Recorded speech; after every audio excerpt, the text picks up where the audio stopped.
2007లో YS Rajasekhar Reddy ముఖ్యమంత్రిగా ఉన్న సమయంలో కడప జిల్లా జమ్మలమడుగు ప్రాంతంలో దాదాపు 14,000 ఎకరాల భూమి గాలి జనార్దన్ రెడ్డి సంస్థకు కేటాయించబడింది. ఇప్పుడు 18 ఏళ్ల తర్వాత కూటమి ప్రభుత్వం ఆ భూములు వెనక్కి తీసుకుంది.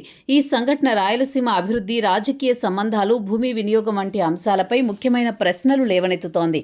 జమ్మలమడుగు మండలంలో 10,700 ఎకరాల స్టీల్ ప్లాంట్ కోసం 3,115 ఎకరాలు ఎయిర్పోర్టు కోసం కేటాయించారు. మొత్తం సుమారు 13,885 ఎకరాలు స్టీల్ ప్లాంట్కు ఎకరానికి 18,000, ఎయిర్పోర్టుకు ఎకరానికి 25,000 చొప్పున భూములు కేటాయించారు. దీంతో గాలి జనార్దన్ రెడ్డి సంస్థ సుమారు 27 కోట్ల రూపాయలు మాత్రమే చెల్లించి విస్తీర్ణ భూమిని పొందింది. ఆ సమయంలో రాయలసీమలో ఉద్యోగాలు, అభివృద్ధి జరుగుతాయని ప్రకటించారు.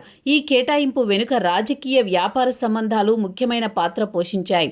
అప్పట్లో జగన్ బెంగళూరులో ఉండి వ్యాపారాలు చేస్తుండగా గాలి జనార్దన్ రెడ్డితో పరిచయం, ఆ సంబంధం ద్వారా కడపలో స్టీల్ ప్లాంట్ ప్రాజెక్టు ముందుకు సాగింది. అనంతరం కర్ణాటక, ఆంధ్ర సరిహద్దు ప్రాంతాల్లో ఇనుప ఖనిజ గనులు కూడా కేటాయించబడ్డాయి. గాలి జనార్దన్ రెడ్డి బీజేపీ నాయకుడిగా ఉన్నప్పటికీ ఆయనకు వివిధ పార్టీల నాయకులతో సన్నిహిత సంబంధాలుండేవి.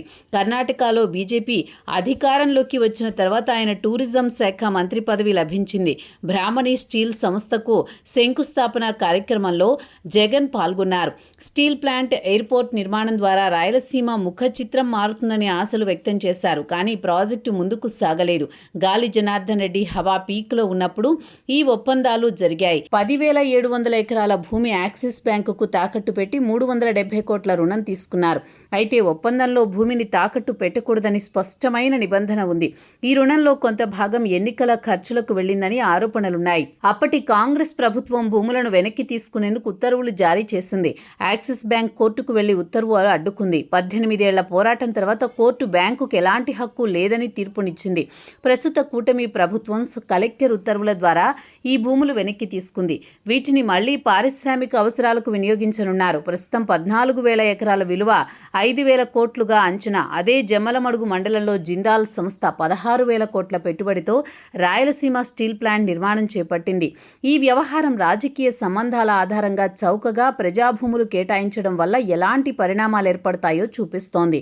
రాయలసీమ వంటి వెనుకబడిన ప్రాంతంలో అభివృద్ధి ప్రాజెక్టులు రాజకీయ ప్రభావాలకు లోనవ్వకుండా పారదర్శకంగా, బాధ్యతాయుతంగా అమలు చేయాల్సిన అవసరం ఎంతో ఉంది.